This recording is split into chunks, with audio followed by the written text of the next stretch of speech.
तो instantaneous axis of rotation actually क्या है? अच्छा सुन लो, थोड़ी देर ज्यादा देर का है नहीं, इधर सुनो। IAOR अगर अपन बात करें तो बोलते हैं इंस्टेंटेनियस एक्सेस ऑफ रोटेशन। अगर अपन बहुत ध्यान से देखें तो एक्चुअली क्या है, वैसे इसके बिना भी पूरा रोटेशन जो करना पड़ा वैसे ही, कोई दिक्कत नहीं है। कभी भी चीजों को थोड़ा आसान कर देता है, थोड़ा अच्छा कॉन्सेप्ट है, ध्यान समझे। जैसे हम जानते हैं कि एक होता है लीनियर मोशन, क्या होता है लीनियर मोशन, एक होता है प्योर रोटेशन, एक होता है कंबाइंड ट्रांसलेशन प्लस रोटेशन। जाहिर सी बात है ये combined translation plus rotation motion सबसे टफ है। उसको अगर हम चाहें तो प्योर रोटेशन में कन्वर्ट कर सकते हैं, अगर हम चाहें, और उसके लिए फील चाहिए होती है। जैसे अगर मैं आपको बताऊं तो बेसिकली हम ये मान सकते हैं प्योर रोटेशन का क्या मतलब है कि it is fixed about axis and it is rotating. What do you mean by pure rotation? It is fixed about and is completely rotating, but combined translation plus rotation में ऐसे अपने को कुछ नहीं दिखता, ग्राउंड ट्रेन में सब कुछ चल रहा होता है और घूम रहा होता है। But we can convert our combined translation plus rotation motion into a pure rotational motion, by considering an instantaneous axis of rotation. Let me tell you how. Basically instantaneous का शब्द का मतलब क्यों अभी समझ में आएगा। Axis of rotation basically अगर मुझे बॉडी को प्योर रोटेशन में कन्वर्ट करना है, इट मींस वो किसी भी एक फिक्स्ड पॉइंट के अबाउट घूमती हुई सिर्फ नजर आनी चाहिए, ऐसा होना चाहिए। जैसे मान लो अगर हम सिंपल सा एग्जांपल लेते हैं कि कोई भी बॉडी जो अपन नॉर्मल जो अपन सबसे ज्यादा पढ़ी है उसमें बात करते हैं, this is the condition of pure rolling on a fixed surface, this is the condition of a pure rolling on a fixed surface. इसको समझते हैं V ओमेगा कुछ V भाई, अच्छा भाई, ये भाई और भाई, अच्छा ठीक है भाई। अगर मान लो हम ध्यान दें तो इसके सभी पॉइंट की रफ्तार देखो तो याद करो किस पॉइंट की रफ्तार जीरो होती थी। अगर आप प्योर रोलिंग हो रही हो तो एक पॉइंट ऐसा होता है जिसकी रफ्तार जीरो होती थी, बॉटम मोस्ट पॉइंट। कौन सा पॉइंट? बॉटम मोस्ट पॉइंट होता था जिसकी रफ्तार जीरो होती थी। बहुत बढ़िया सा, जिसकी रफ्तार जीरो हुआ करती थी। सबने बोला ठीक, मैंने ही बोला लो भाई साहब इसकी रफ्तार जीरो होती, तो ओमेगा बराबर V बाई R, ये भी इसकी रफ्तार जीरो होती थी इसके अबाउट। अब आप सोचो देखो बेसिकली क्योंकि हम रिजिड बॉडी के साथ डील कर रहे हैं तो हमें पता होता है कि हम किसी भी पॉइंट पर बैठकर दूसरे पॉइंट को देखें, क्या उसकी ओमेगा और अल्फा सेम होती है? क्योंकि रिजिड बॉडी में किसी भी दो पॉइंट्स के बीच की दूरी चेंज, क्योंकि उनके दो बीच के पॉइंट की दूरी चेंज नहीं होती, तो जाहिर सी बात है एक पॉइंट पर बैठकर दूसरे को देखोगे तो क्या वो ओमेगा से घूमता हुआ नजर आएगा? किससे नजर आएगा? ओमेगा से घूमता हुआ। चलिए भाई ठीक है, this equals to this equals to. अगर आप बहुत ध्यान देखो तो अगर हम इसे देख रहे हैं तो हमें समझ में आ रहा है चल भी रहा है, घूम रहा है। सोच देख मैं अगर इस इंस्टेंट पे यहां बैठ जाऊं, इस इंस्टेंट पर अगर यहां बैठ जाऊं तो क्या we can assume this body as a purely rotating body about this axis like this omega. इस इंस्टेंट के लिए यहां बैठा, सेंटर पे नहीं बैठा, ग्राउंड पे भी नहीं बैठा, the frame of reference is that point. अरे भाई साहब क्या पॉइंट रेस्ट पर है? ये पॉइंट और है तो बॉडी पर ही, पर है तो अगर मैं बॉडी के इस पॉइंट पर बैठकर सबको देखूंगा पहले तो बॉडी का पॉइंट चल रहा है कि रुक रहा है? ये जो भी ये पॉइंट है, ये पॉइंट चल रहा है कि रुका हुआ है? रुका हुआ। तो ग्राउंड फ्रेम पे रेस्ट पे आ गए इस फ्रेम में, पर इस फ्रेम के लिए बॉडी क्या कर रही है? प्योर रोटेशन कर रही है। क्या कर रही है? अच्छा फिर इसे बोला गया इंस्टेंटेनियस। क्यों? क्योंकि ये इसी इंस्टेंट के लिए वैलिड है, अगले इंस्टेंट पे दूसरा पॉइंट आ जाए, अगले इंस्टेंट पे, इसलिए बोला गया instantaneous axis of rotation. Instantaneous axis of rotation is a point which is at momentarily at rest. About this point body is performing pure rotational motion. Body is performing, यार मुझे लगा है तुम्हें आया, जैसे फिर आसानी से बताऊं, देख कैसे, ध्यान सुनना अच्छे से देख। अगर तू ध्यान दे तो इस वाले सवाल में जब हम किसकी रफ्तार लिखा करते थे तो हम कैसे लिखते थे? हम लिखते थे v प्लस ओमेगा r यानी कि 2v, याद है? भूल गया? फिर हम इधर लिखते थे v, फिर हम इधर लिखते थे v के अंदर का रिजल्टेंट √2v आता था, क्या 0 आता था? अरे हाँ ना बोल। ऐसे इसका भी v और इसका भी v, और क्या इसका √2v, कोई दिक्कत? सेंटर की रफ्तार v है, कोई दिक्कत नहीं है। आप डायरेक्ट आंसर निकाल सकते हो अगर आपको पता है तो। ध्यान से देख, इसको अगर सेंटर माने तो इस पॉइंट की रफ्तार होगी ओमेगा इंटू 2r। अरे भाई साहब omega into 2r is 2v। अरे यार omega into 2r is 2v। अगर इसे सेंटर माने तो आपको समझ में आएगा कि ये दूरी √2r है। अरे कितनी है? कितनी है? √2r। इसे सेंटर माने तो इस पॉइंट की रफ्तार ऐसे होगी omega into √2r, that is √2v। अरे भाई साहब हाँ ना तो बोलो। इस पॉइंट की देखो तो फिर से √2r, क्या ये रफ्तार ऐसे होगी √2v। ध्यान से देखो तो सेंटर की रफ्तार होगी ओमेगा r, जिसकी वैल्यू क्या v होगी। मैं तो कह रहा हूं किसी भी जनरल पॉइंट की भी अगर लिखनी हो तो भी आपको कोई तकलीफ, ऐसे लो, यहां से r दूरी लो, इसके परपेंडिकुलर लो ओमेगा r। ये r सेंटर वो वाला r नहीं, यहां से दूरी है। अरे भाई साहब हाँ ना तो बोलो। तो जब भी कोई बॉडी घूमती और चलती है, जब भी कोई बॉडी घूमती और चलती है तो कहीं ना कहीं एक पॉइंट ऐसा होता है जो रेस्ट पर होता है, क्योंकि किसी भी वेलोसिटी ऑफ द पार्टिकल के लिए लिखा गया है। मैंने ये वाला इलस्ट्रेशन इसलिए लिया क्योंकि इसमें हमें पता था कि ये वाला पॉइंट रेस्ट पर है। हर बॉडी में अगर मान लो प्योर रोलिंग नहीं हो रही हो तो ये पॉइंट होगा कि कोई और होगा? ये तो मैंने इलस्ट्रेशन इसलिए आपको समझाया कि देख प्योर रोलिंग में तो आपको पता है कि सिर्फ वेलोसिटी कहां जीरो होती है। अब मान लो वो बॉडी है जो चल रही है और घूम रही है, जैसे मान लो मैं आपको बात बताता हूं, जैसे समझो कि कोई बॉडी जनरली ये मान लो ऐसे चल रही है, तो कह रहा हूं उल्टे ये भी जैसे सेंटर मास की रफ्तार है, बोलो क्लियर? बराबर है। और ये ओमेगा से घूम रही है, मैं तो कह रहा हूं उल्टा घुमाने लगी है। अब हमें पता है कोई भी वेलोसिटी ऑफ पार्टिकल क्या लिखी जाती है? Velocity of particle with respect to centre of mass plus velocity of centre. अरे कहीं तो दुनिया में एक ऐसा पॉइंट होगा जो इन दोनों का समेशन जीरो लाएगा, जो इन दोनों का समेशन लाइक वो बॉडी के अंदर हो ये आवश्यक? पहली बात, वो बॉडी के अंदर हो ये आवश्यक? बॉडी के बाहर भी हो सकता है वो पॉइंट, वो पॉइंट बॉडी के। अगर मैं लिखूं velocity of the particle to velocity of particle to centre of mass plus velocity of the centre of mass, तो कोई ना कोई जगह ऐसी होगी जरूर जहां पर ये वैल्यू क्या हो जाएगी? जीरो। जिस जगह वो जीरो होगी उस पॉइंट के अबाउट ये पूरी की पूरी बॉडी ओमेगा से घूम रही होगी। किससे घूम रही होगी? जैसे इस पर्टिकुलर केस में अगर हम देखें तो v ऐसे। अब तो कौन कहां पे पॉइंट होगा जहां पे जीरो हो सकती है? देख इमेजिन कर, velocity of particle to centre mass is omega r, velocity of particle to centre mass is, सोच कैसे?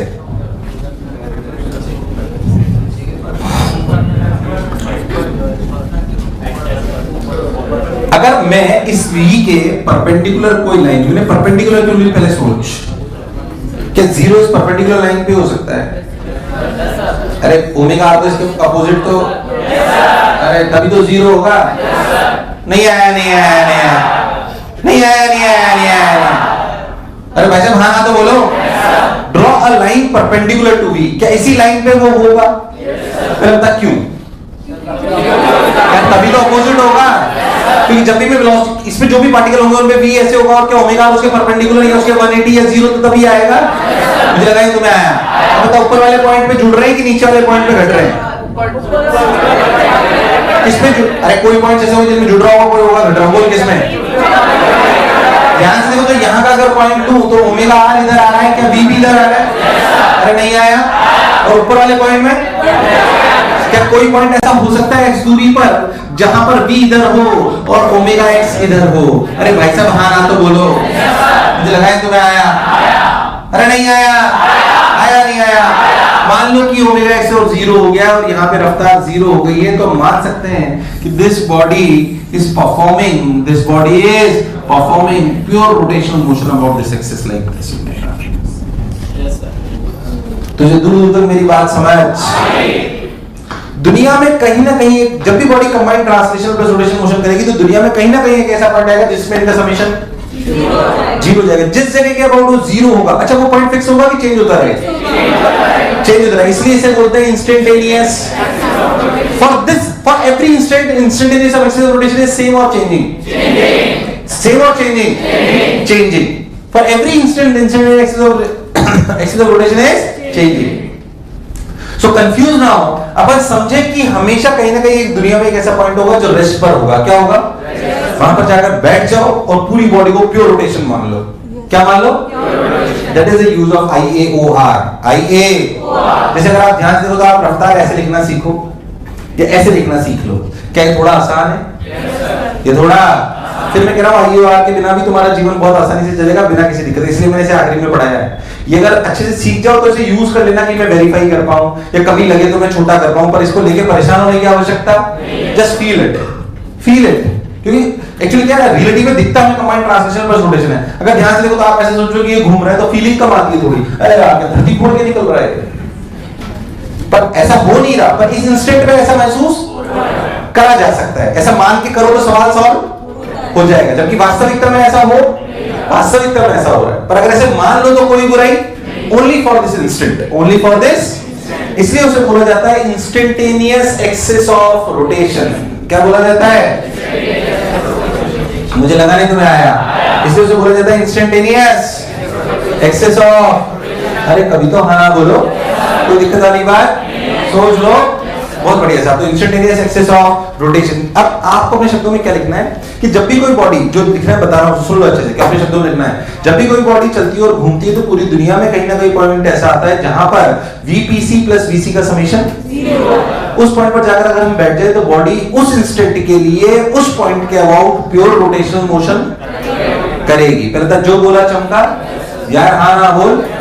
अब अपने शब्दों में, और कहानी कुछ ऐसे भी लिख लेना कि हम अगर चाहें तो combined translational plus rotation motion को प्योर रोटेशन में कन्वर्ट कर सकते हैं IAOR की मदद से। IAO, फिर ये लिखना जो मैंने बोला, फिर सारी कहानी उतारना। क्या लिखें, क्या होता है?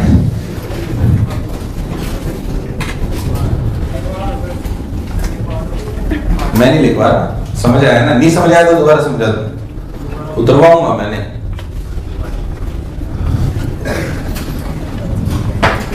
हम कंबाइंड ट्रांसलेशन प्लस रोटेशन को IOR की मदद से प्योर रोटेशन में कन्वर्ट कर सकते हैं। कहीं ना कहीं एक पॉइंट ऐसा होगा जहां पर VPC प्लस VC का समेशन 0 होगा। उस इंस्टेंट पर अगर उस पॉइंट पे जाके बैठ जाए तो पूरी की पूरी बॉडी प्योर रोटेशनल मोशन करेगी। That is how you convert combined translational plus rotation motion into pure rotational motion using IAOR।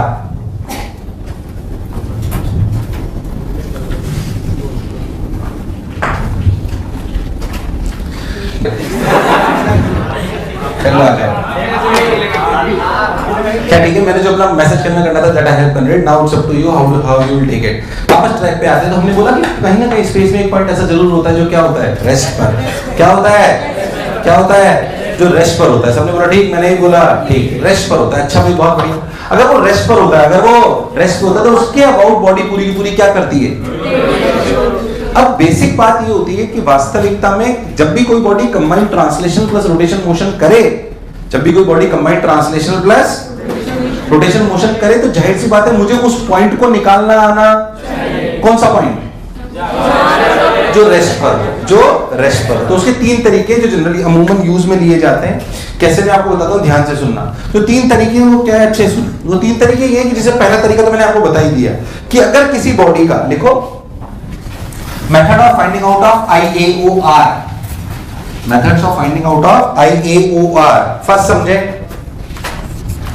अगर आपको ओमेगा एंड VC पता हो, ओमेगा एंड VC पता हो, जो अभी मैंने सिखाया, ओमेगा और VC अगर हमको पता हो तो हमें समझ में आता है कि अगर कोई भी बॉडी ऐसे चलेगी VC से तो क्या जो भी इसकी और अगर ओमेगा से घूम रही है तो लॉजिकल बात है कि जो draw a line perpendicular to VC। The response.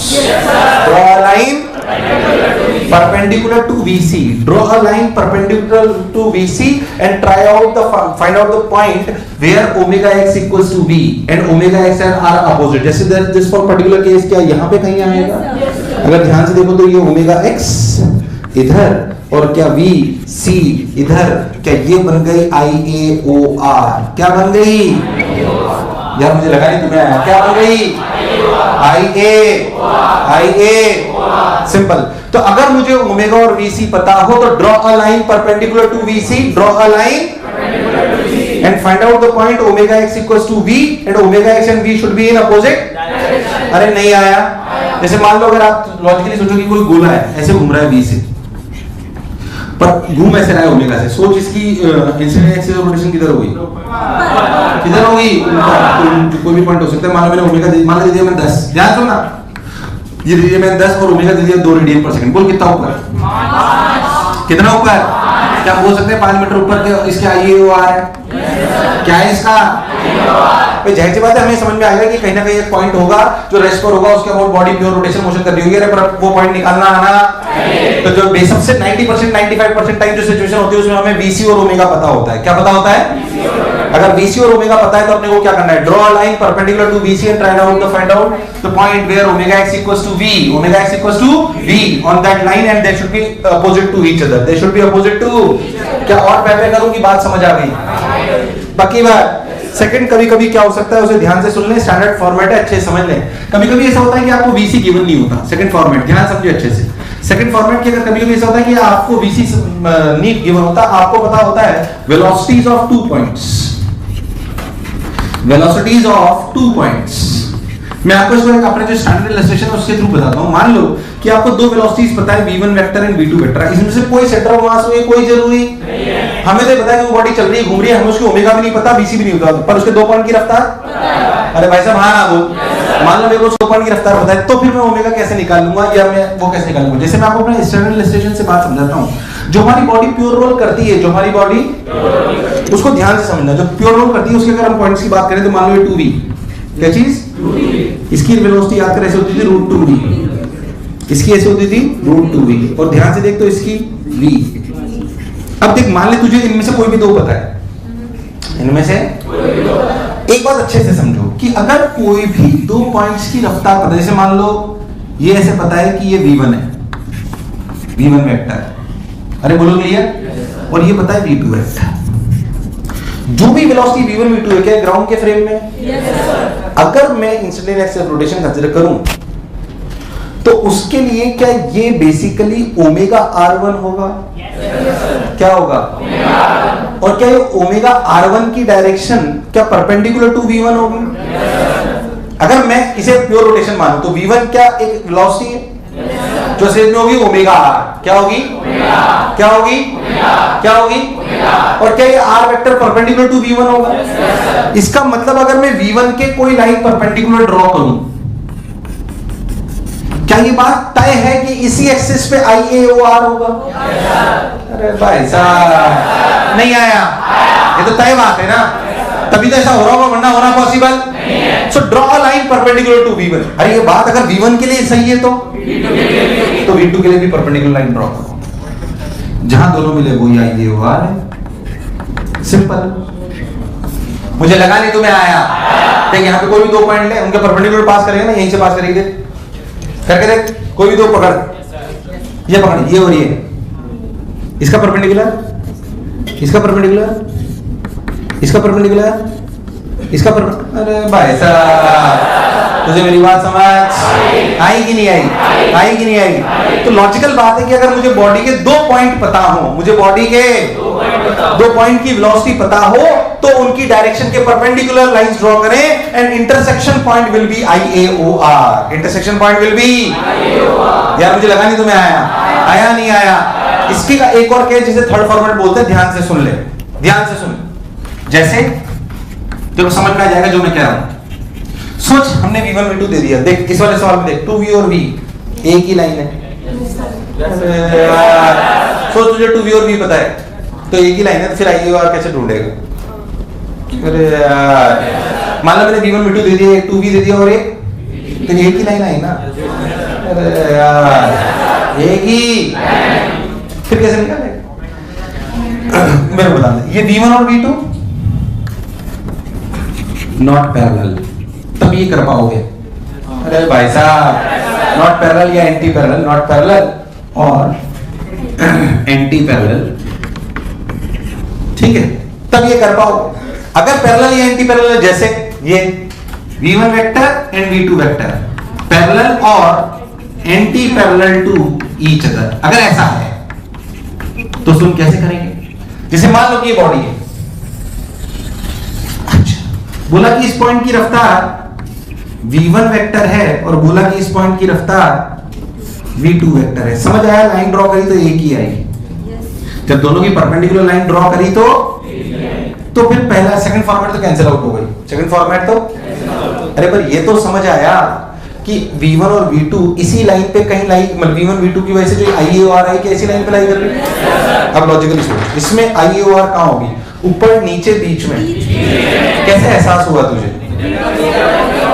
सोच, अगर मैं यहाँ आई और ले लूं और ओमेगा ऐसे लूं तो V2 इधर आना पॉसिबल नहीं है। अरे नहीं आया। ऊपर ले लूं तो ऐसा पॉसिबल, क्योंकि दोनों अपोजिट हैं, दोनों तो बीच में कहीं होगी। अब लॉजिकल है। मान लो यहाँ कहीं है, मुझे नहीं पता कहां पर है, पर मान लेते हैं यहाँ कहीं है। ये दूरी मान लो x, अगर ये दूरी हमें पता है d, तो क्या ये दूरी है d माइनस x? अब बहुत सिंपल सी बात है, क्या v1 इक्वल टू है ओमेगा x? अरे भाई साहब, v1 इक्वल है और v2 equal to omega d minus x। Divide करते ही क्या x आ जाएगा? डिवाइड करते ही क्या आ जाएगा? क्या आ जाएगा? क्या आ जाएगा? क्या आ जाएगा? That is how you will get IAOR। That is how you will get. जैसे इस पर्टिकुलर सिचुएशन में अगर आप ध्यान देंगे, मुझे दोनों पॉइंट पता है, तो मुझे समझ में आया कि ये 2v और ये v, तो जाहिर सी बात है IAOR नीचे होगा। क्यों? अब सुनना, नीचे क्यों? अब सुनना अच्छे से, कोई बच्चा बोले सर नीचे क्यों? जैसे मैं आपको फील बताता हूं, ध्यान सुनना। जैसे यही सवाल, सिर्फ ये दोनों गिवन, बच्चा बोले सर ऊपर भी तो हो सकती है। ध्यान सुनना, मेरे को बोलने दो, कौन कहता है 2v की v? अगर तुम ऊपर ले लो तो यहां लिखा जाएगा ओमेगा x, फिर यहां लिखा जाएगा ओमेगा x प्लस r, तो ज्यादा आना चाहिए। तुझे मेरी बात समझ? तो बच्चा बोले सर नीचे क्यों? मैं तो ऊपर भी जा सकता हूँ ना, ऐसे भी तो हो सकता था कि यहाँ हो और ऐसे ऐसे घूमे। अरे हाँ ना बोले यार, तो क्यों नहीं है उसका कारण बताता हूँ। अगर ध्यान दे तो अगर आप इसके बाद ओमेगा मान लो तो ओमेगा x से 2v, पर ओमेगा x प्लस r है v, ऐसा होना पॉसिबल? ऐसा तभी हो सकता है जब, ऐसा तभी हो सकता है जब, यार मुझे लगा नहीं तुम्हें आया, ऐसा तभी हो सकता है जब, अरे कभी तो हाँ ना बोलो, अरे कोई बुराई, अरे सोच लो, अरे पक्की बात, अरे गारंटी, तीनों फॉर्मूले उतार लो और याद होनी चाहिए IAOR कैसे निकालते हैं। चलो आ जाओ, खत्म करते हैं। क्या हमें बात समझ में आई कि IAOR क्या करती है, और हमें साथ साथ ये भी समझ आया कि IAOR अगर कभी निकालना हो तो उसके 3 तरीके हैं, तीनों आपके सामने हैं, कोई रॉकेट साइंस। ओमेगा v पता हो तो भी कर सकता हूं, v1 v2 पता हो तो भी पता कर सकता हूं, v1 v2 पैरेलल हो तो भी पता कर सकता हूं। चलिए आइए, मैं आपको छोटी सी बात बताता हूं, जो आपने सवाल करे याद करो। मैंने आपको एक सवाल कराया था, जब देखा ध्यान से, इसको आसानी से कैसे कराया जा सकता है आपको अच्छे समझाता हूं। याद कर, मैंने एक सवाल कराया था कि अगर अपन किसी भी जो इसका मोमेंट ऑफ इनर्शिया kmr² है, क्या है, जो आपने पीछे सवाल करे ना, उनको आप ऐसे कर सकते हो। मैं आपको बता रहा हूं, थोड़ी सी फील ज्यादा है कि h हाइट पे याद कर अपन ने फोर्स लगाया था और बोला था friction is sufficient for pure rolling. क्या तुम्हें नहीं आया? कराया था याद कर। फिर अपन ने 2 इक्वेशन लिखी थी, क्या लिखी थी? 2 इक्वेशन। इसको एक इक्वेशन से भी कर सकते हैं, सुनना। ये अगर प्योर रोलिंग हो रही है तो क्या IAOR है? इसके अबाउट फ्रिक्शन का टॉर्क, पक्की बात? इसके अबाउट F का torque, Fx plus r, F equals to I alpha, equals to I किसके अबाउट? सेंटर मास इसके अबाउट, इसके अबाउट, इसके अबाउट मोमेंट ऑफ इनर्शिया होगा kmr² plus mr² into alpha, के alpha equals to a by r। ये आ गया, खत्म answer. देख पीछे, आंसर आ गया। अरे यार, अरे यार, वन लाइन खत्म। अरे सवाल कराया ना, ये कराया कि नहीं कराया? आ गया, लो देखो आंसर आ गया। आएगा ही उतने साल से आ रहा। बेसिकली मैं आपको कह रहा हूं, जितने भी सवाल आपने ऐसे करे थे ना, क्या उनको अपन ऐसे भी और छोटे से कर सकते हैं? उसमें कोई दिक्कत? मैं इसका एक थोड़ा अच्छा सवाल कराता हूँ। ये सब सवाल आप कर सकते हो IAOR से, अगर आपको फीलिंग आ जाए तो आप IAOR से, पर मैं कह रहा हूँ बहुत ज्यादा परेशान होने की आवश्यकता नहीं। नॉर्मल प्रोसीजर जाओ, फील आती है, एक की जगह 2 लिख लेते, बट फील ज्यादा आती है। ये चेकिंग के लिए रख लो। किसके लिए रख लो? चेकिंग के लिए।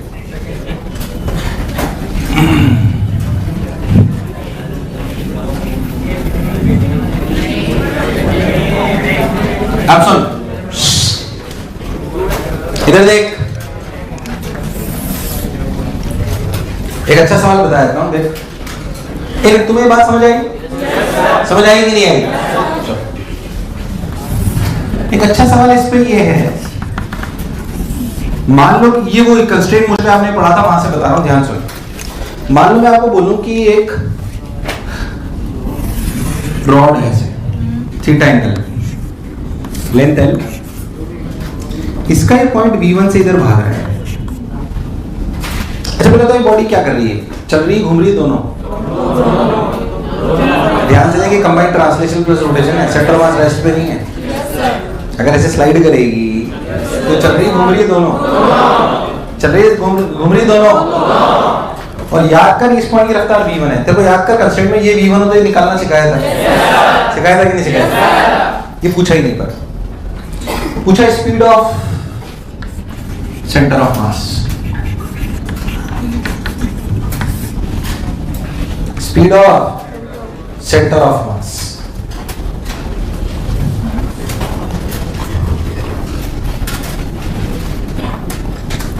Speed of center of mass.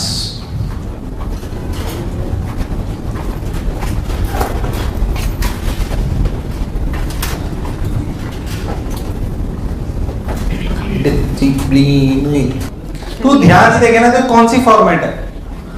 IUR वाली सेकंड। ये V1 है तो ये तू V2 निकाल सकता है, हालांकि इसमें V2 निकालने की जरूरत नहीं, सिर्फ डायरेक्शन से मतलब है। क्या मुझे ऐसी बॉडी जो चल रही है और घूम रही है उसके दो पॉइंट की रफ्तार पता है? IUR निकालने का तरीका क्या? दोनों के परपेंडिकुलर ड्रॉ करो, इसके परपेंडिकुलर, इसके परपेंडिकुलर। क्या this is IAOR, this is IA? इसका IOR का मतलब क्या होता है? क्या अबाउट दिस पॉइंट, क्या this body is performing pure rotation? This body is performing, मतलब इसके बॉटम में ऐसा मान सकते हैं, it is rotating with omega. अब ध्यान सुनना, सिंपल एकदम, ध्यान देख। If this is omega, this is L sin theta. This is क्या omega into L sin theta is V1? अरे भाई साहब, V1 is what? ये चमका नहीं चमका? तो सवाल खत्म, बचा क्या? सेंटर की दूरी कितनी है यहाँ से? L/2 omega L/2, omega is from here, V1/L sin theta, खत्म।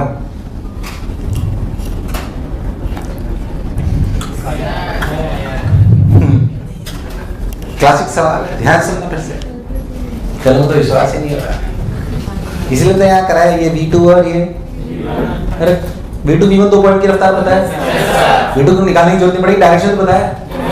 क्या ये बॉडी कंबाइंड ट्रांसलेशन रोटेशन कर रही है, तो क्या कोई पॉइंट ऐसा होगा जिसके अबाउट IOR आएगा? बेकार रिस्पांस आ रहा है, जिसके अबाउट IOR आएगा, तो ये V1 और ये V1 और ये V2। ध्यान से देख, परपेंडिकुलर ड्रॉ करोगे, this is IOR। What do you mean by IOR? क्या about this point body is performing pure rotation, suppose with omega, suppose with omega. सोच के देखो तो ओमेगा कैसे निकालें? क्या यहां से यहां तक की दूरी L sin थीटा, तो V1 की वैल्यू है क्या? ओमेगा, प्योर रोटेशन हो रहा है भाई, तो ओमेगा की वैल्यू क्या आ गई? V1/L sin। अब सेंटर ऑफ मास भी तो एक पॉइंट ही है उसके लिए, सेंटर ऑफ मास भी तो, इस एक्सिस से सेंटर ऑफ मास की दूरी क्या है? L/2। अरे ये L है तो ये भी L होगा ना, तो आधा L/2 नहीं होगा? अच्छा ये समझ नहीं आया। ये L है तो ये कितना होगा, तो ये कितना होगा? अरे भाई साहब, अच्छा ये डाउट था कि साला L/2 कैसे आया। तो एक दूरी कितनी हुई, कितनी हुई? तो अगर ये L/2 तो रफ्तार क्या होगी? Omega and perpendicular to this. इधर मत बना लेना क्योंकि ये रेक्टेंगल है, रेक्टेंगल है तो ये डायगोनल के अलावा परपेंडिकुलर होगा, ये जरूरी नहीं है। तो ओमेगा L/2 और ओमेगा की वैल्यू कितनी है? V1/L sin थीटा, तो V1/2 sin theta is the correct answer. नहीं सही नीचे आएगा कोसेक थीटा। हंसने की क्या बात है, सही तो 1/sin थीटा कोसेक थीटा नहीं होता क्या? किट्टू जब तो बढ़ती हंसती रहती है, चश्मा फोड़ के आंखें निकाले, गुटिया खेलूंगा, गुटिया नाम है दूसरा मेरा। एक मिनट, तुम्हें समझ नहीं आया? थोड़ी देर तक तो लग रहा था सर IOR हमें समझ आई है। बारो अच्छा सवाल कराया मैंने, उसमें गलती कर दी क्या करा के? अरे मरो मत, आ जाएंगे ना। एक फिर तो क्या आई बात समझ आया? ऐसा नहीं इसमें और नहीं पढ़ा जाता, पढ़ा जा सकता है, पर जो पढ़ा है वो भी बहुत ज्यादा है, बहुत ज्यादा रिक्वायरमेंट कोई खास बात नहीं है। एक आध चीज और एक्स्ट्रा पढ़ा है तो मैंने वो पढ़ाएगा उसमें toppling of a car in turning. चल पढ़ लेते हैं, टाइम है तो आ जाओ।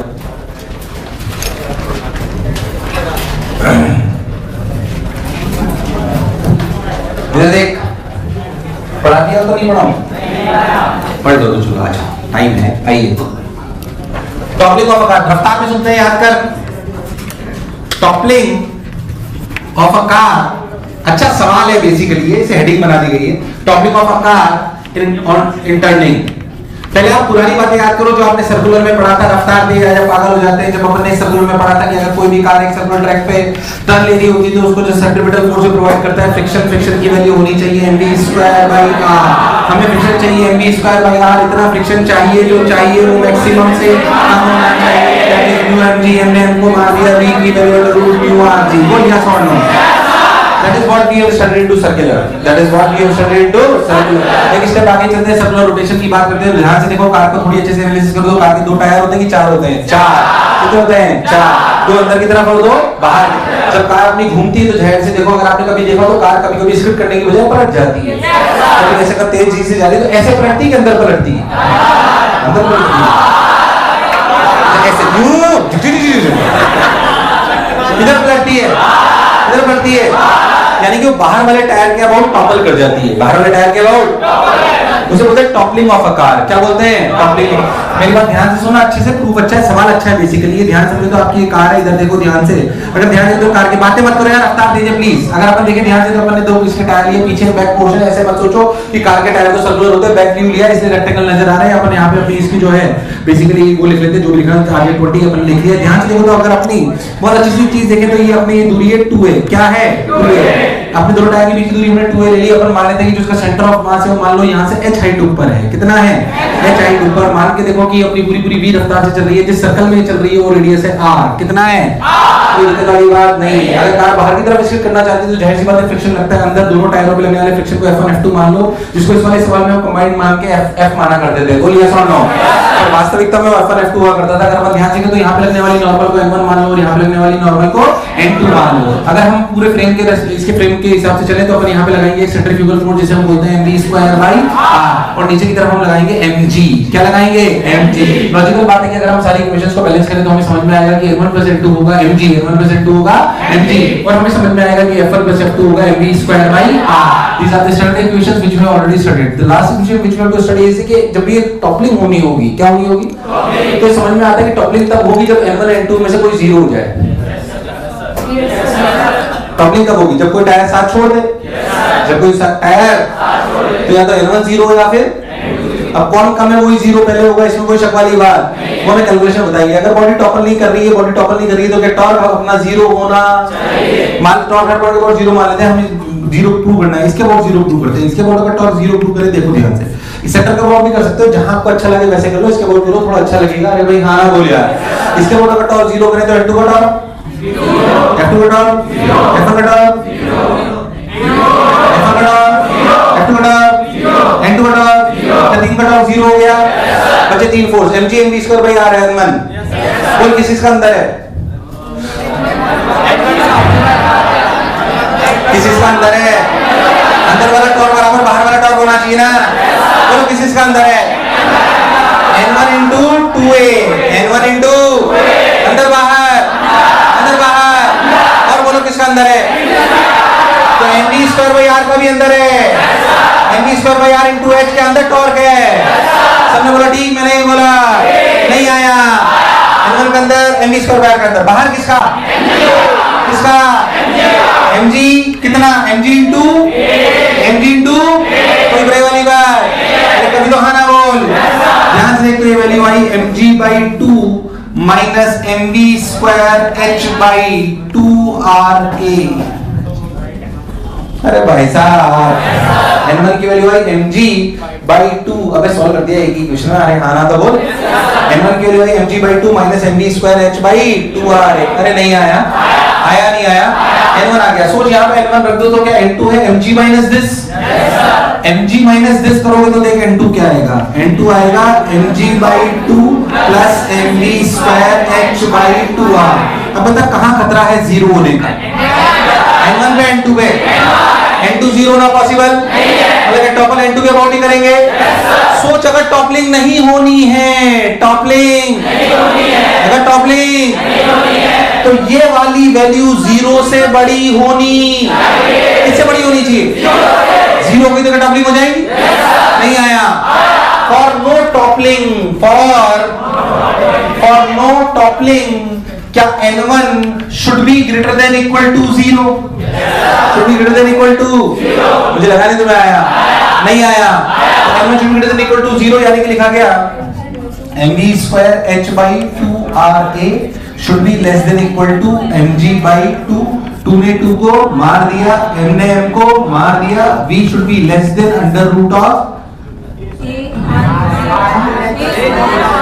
नहीं r ए कहाँ है?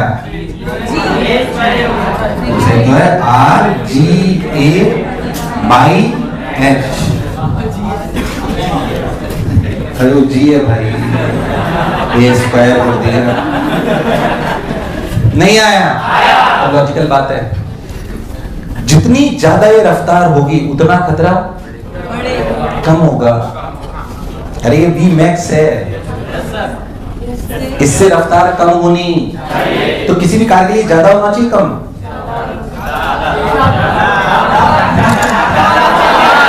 ज्यादा कम?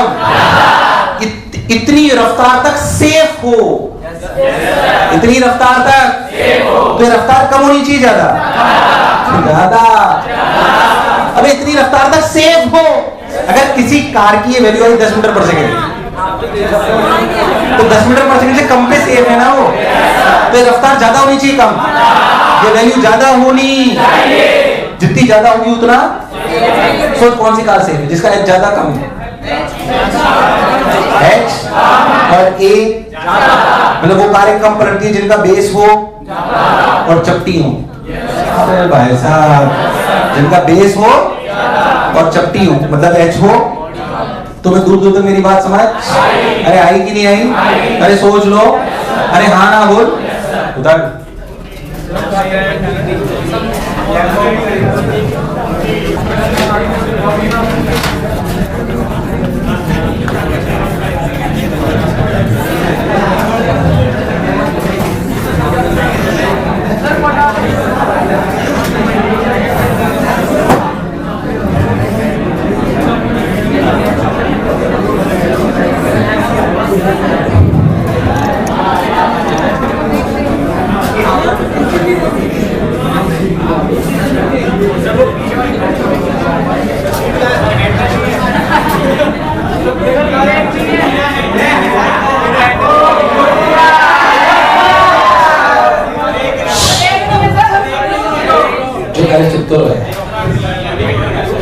अच्छा लगेगा। साइकिल चलाइए, चलाएंगे नहीं चलाएंगे? जब साइकिल चलती है, जब साइकिल तो ऐसा समझो कि आइडियल सिचुएशन में दोनों टायर प्योर रोल करते हैं। घसीटती तो नहीं अपनी साइकिल, दोनों टायर क्या करते हैं? अच्छा वो साइकिल वाले समझा रहा हूँ, बट वो कार मोटरसाइकिल सबके लिए, मोटरसाइकिल में इंजन लगा होता है तो जो आप पेडल मार के चेन घुमाते हो क्या वो इंजन करता है? The same happens with the car. Engine ही आपके पिछले टायर्स को, अगले टायर्स को वो देता है टॉर्क। क्या देता है? बेसिकली आप टायर के बारे में समझो तो जो आप जो चेन लगी होती है, चेन देखिए किस टायर से जुड़ी होती है, पीछे के आगे? पिछले टायर से जुड़ी होती है अपनी साइकिल में। तो अगर जो बेसिकली वो क्या करती है चेन, आप ऐसा समझो जो चेन है वो टायर पे है ना, ऐसा समझो तो चेन का अगला हिस्सा इधर फोर्स लगाता है और पिछला हिस्सा भी इधर ही लगाता है। आप ऐसे लगाते हो तो चेन के दांते फंसे होते हैं उसमें, तो उसको ऐसे घुमाते हैं। अरे यार, पर ये कपल टॉर्क है, उस चेन से फोर्स नहीं आता, क्या आता है? टॉर्क। क्या आता है? नहीं आया। अगर आप कोई भी जो अपनी साइकिल होती है, जो मजदूरों वाली साइकिल, उसको अगर स्टैंड पकड़ करके घुमाओ तो टायर घूमता है पिछला। अरे हाँ, बचपन में कई बार करा होगा, साइकिल खड़ी हुई उस पे चढ़ गया, पता लगा स्टैंड से उतर गई। अरे हाँ ना बोलिया, फिर बहुत शौक होता है साइकिल चलने का, तो केजी करके भी चलाई होगी। चलाएगी नहीं चलाएगी? चलाएगी। क्या तुम डायरेक्ट ही पायलट की ट्रेनिंग लेते हो यहाँ पे? आ जाएगा बेटा, है ना? तो ये अपना FF, क्या चीज अपना FF, तो बेसिकली वो कपल टॉर्क देता है। क्या देता है? क्या देता है? कपल टॉर्क देता है। सबने बोला ठीक, मैंने ही बोला ठीक, भी कपल टॉर्क देता है। उस कपल टॉर्क की वजह से टायर घूमता है। सोचो मान लो फ्रिक्शन ना हो, तो मैं कई बार पूछ चुका हूं, कार को कौन चलाता है? इंजन की फ्रिक्शन, एक से नहीं चलती car. Take down engine friction, क्योंकि बिना इंजन की चल जाएगी क्या? इंजन का काम है उसे घुमाना। तो ऐसे घूमी, अगर फ्रिक्शन नहीं होता तो ये पॉइंट कहां भागता? अगर फ्रिक्शन नहीं हो तो ये पॉइंट कहां भागता? पीछे। ऊपर किसे भागते हैं? ये पॉइंट कहां भागता? ये पॉइंट भागता पीछे। चूंकि पॉइंट पीछे भागता तो फ्रिक्शन कहां लगता? तो पिछले टायर पे फ्रिक्शन कहां लगता है? Static kinetic.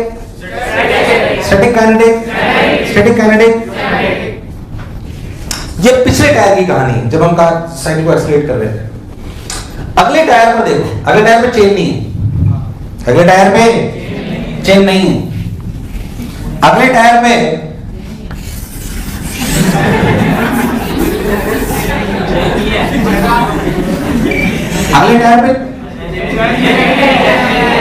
मान लो ऐसे रॉड है, ऐसे ये रॉड, इस पे जो भी फोर्स लगाएगी वो ऐसे होगा। एक्स वाई से हमें कोई खास लेना नहीं, वो तो इंपल्स लाएगी, एक ऐसा फोर्स। अगर किसी भी सर्कुलर चीज पे सेंटर पे फोर्स लगे, प्योर रोल याद करो अभी तक, तो फ्रिक्शन किधर लगेगा प्योर रोल करने के लिए? F तो घुमा ही देगा, फ्रिक्शन कहां लगेगा? कौन सा? Static kinetic. तो पिछले टायर पे फ्रिक्शन कहां लगा? आगे। पिछले टायर पे फ्रिक्शन कहां लगा? और अगले टायर पे तो साइकिल चलेगी।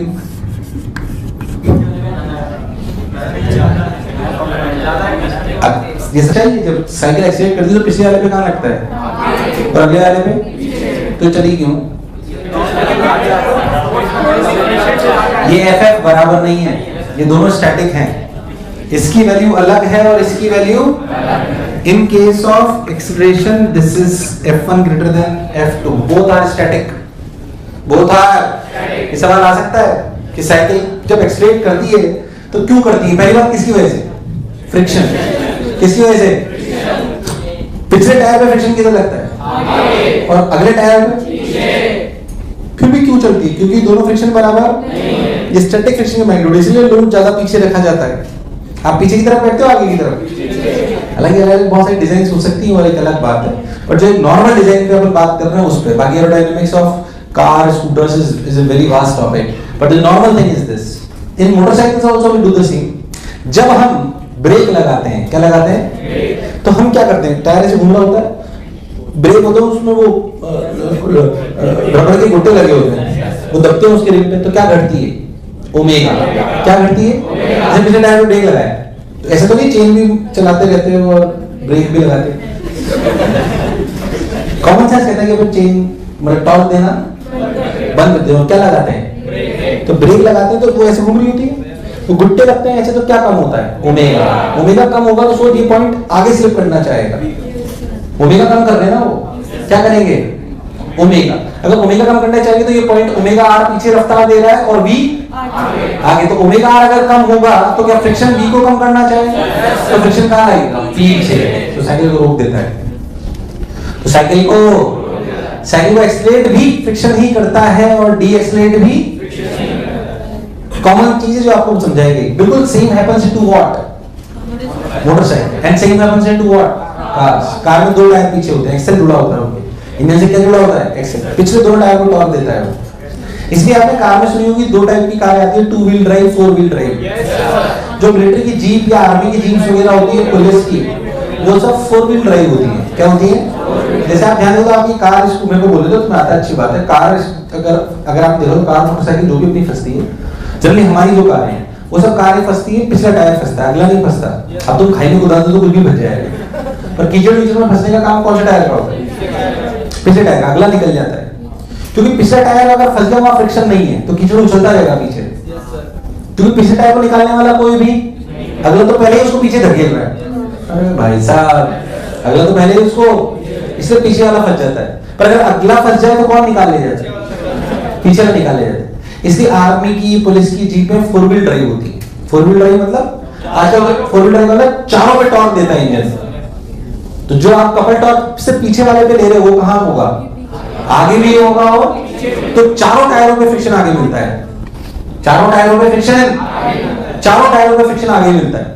तो उससे क्या होता है? अगर पिछला फंस जाए तो कौन निकाल लेता है, और अगला फंस जाए तो पीछे वाला। तो आर्मी की जीप, पुलिस की जीप, या आजकल तो एसयूवी जो भी आती है उनमें ऑप्शंस होते हैं कि आप 2 व्हील ड्राइव लेना चाहते हो, या पर जाहिर सी बात है कि आप ज्यादा ताकत का प्रयोग करोगे तो एवरेज कम हो जाएगा। इसलिए नॉर्मली हमें ऐसी कोई जरूरत नहीं थी, हमारी कारें बहुत शानदार होती है, हमें कौन सा गड्ढों में चलानी है, कुदानी है। पर जो कीचड़ में चलने वाली आर्मी की जीपें हैं, जहां पे जरूरत है, तो वहां पे 4 व्हील ड्राइव की जरूरत होती है, एक्स्ट्रा पावर की आवश्यकता होती है। This is known as 4 wheel drive. क्या चाहिए?